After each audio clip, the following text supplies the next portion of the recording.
Olá, pessoal, bom dia, sexto ano. Vamos continuar com a nossa aula de educação física, tá? E eu peço que vocês peguem o livro de vocês na página 288, no capítulo 4, tá?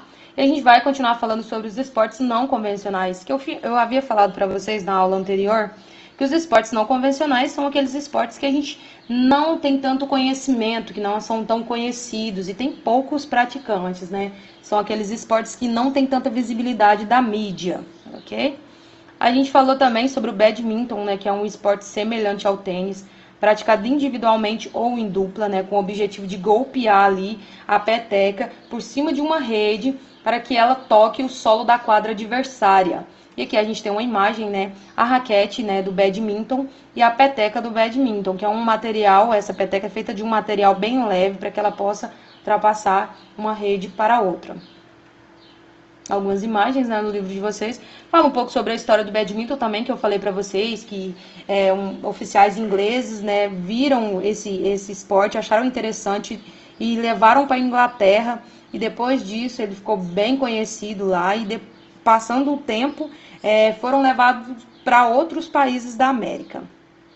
E também um esporte não convencional é o frisbee, que é um jogo, né, que é uma forma de jogar um disco feito de um material de plástico. E esse jogo também é um jogo não convencional, é uma prática não convencional, que é jogado através de duas equipes, com 7 jogadores cada equipe, né?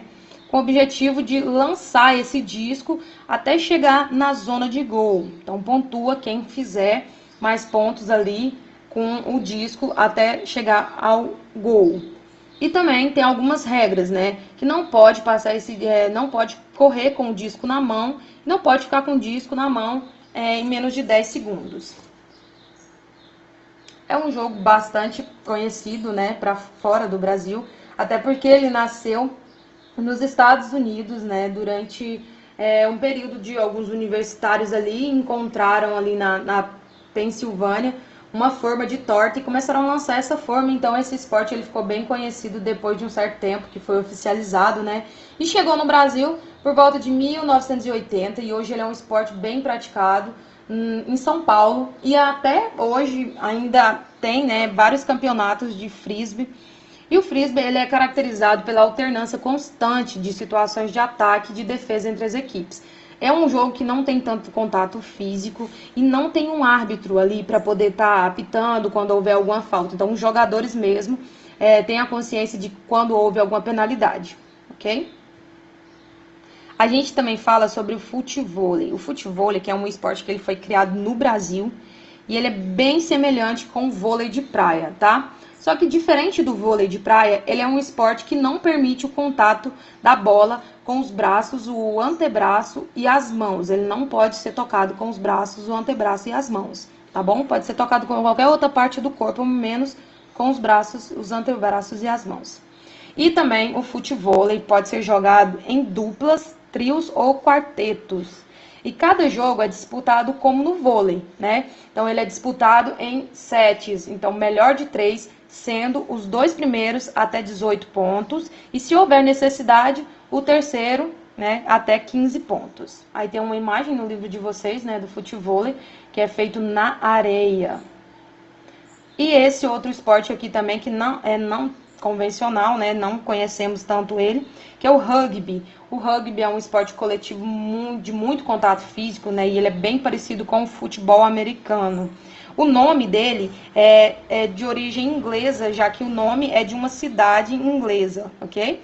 E é um esporte coletivo que teve origem ali no século XIX, e ele é jogado com as mãos e com os pés, e são divididos em 2 tempos de 40 minutos. A bola é oval, né, como vocês podem ver aí na imagem, e são 2 equipes de 15 jogadores. O objetivo aqui do jogador é carregar a bola até o final do campo adversário e colocá-la no chão, ou pode estar chutando a bola por cima do gol adversário, que é uma forma de H. Aqui embaixo vocês podem ver, ó. Tenho aqui uma imagem, né, do gol, como é feito o gol. Então pode ser jogada por chute em cima do gol, ok? Apesar de ser um esporte que apresenta ser bastante agressivo, o rugby é um esporte que pauta muito respeito entre os adversários e atualmente é uma modalidade olímpica, tá bom? Já que a gente falou sobre esses esportes não convencionais, né? A gente falou sobre o frisbee, o rugby, o futevôlei, né? O badminton. A gente vai falar agora sobre novos esportes, né? Que vai falar sobre jogos eletrônicos, que eu acho que é um conteúdo que vocês vão achar bem interessante. Então, esses jogos eletrônicos, né, que a gente conhece hoje, nem sempre foi assim, tá? Teve que passar por um longo processo. E esse processo, né, começa ali na década de 1950, tá? Que depois de um bom tempo que foi desenvolvendo, né, novos jogos ali, o crescimento, e passaram a ser notórios. E no Brasil, ele foi chegar no Brasil, né, e como ele chegou foi em forma, os arcades, né, chamavam de arcades, que eram chamados também, que a gente conhece melhor, popular, né, fliperamas. Então, acho que não era da época de vocês, mas chegaram na década ali de 1980 e rapidamente se espalharam por vários países. Ok? Acho que a mãe e o pai de vocês vão saber e vão entender melhor sobre os fliperamas, que era um jogo bem tradicionais na época. Então, ainda na década de 1980 e durante a década de 1990, né, os videogames, né, de uso pessoal chegaram no mercado. Então, até então não tinha esses jogos para vocês usarem em casa, né? Eram mais em rede de jogos e você pagaria para usar e tudo mais.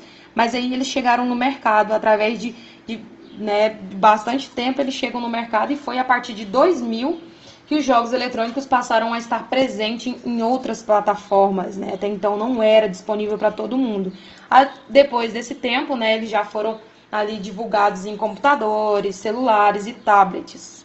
Então, atualmente, esse universo, né, de jogos ali, ele movimenta bilhões na economia mundial. Então, é bastante conhecido, todo mundo deve ter um joguinho no celular, deve ter algum aplicativo de jogo, porque ficou bastante conhecido, né? Então, esse conteúdo é importante lembrar para vocês que o uso excessivo de jogos eletrônicos, eles podem causar vícios, né?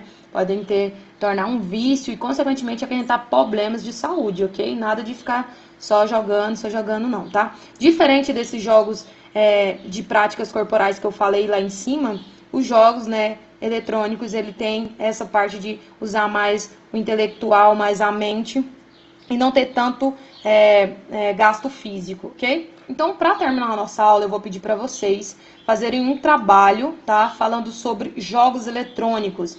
Com certeza vocês vão gostar, porque eu vou pedir para vocês gravarem um vídeo falando sobre um jogo eletrônico que você gosta muito, né? Que você utiliza muito no celular, no computador.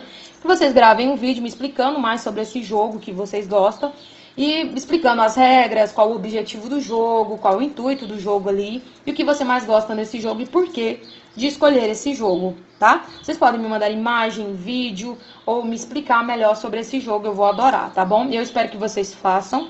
Então fica assim, espero que vocês tenham entendido também, e qualquer dúvida, vocês podem me procurar que eu estou à disposição, tá? Então a nossa aula hoje termina, e eu espero o trabalho de vocês, tá bom? Durante a semana. Então, qualquer dúvida, me procurem e façam esse trabalho, ok? Então, obrigado, pessoal, e bom final de semana.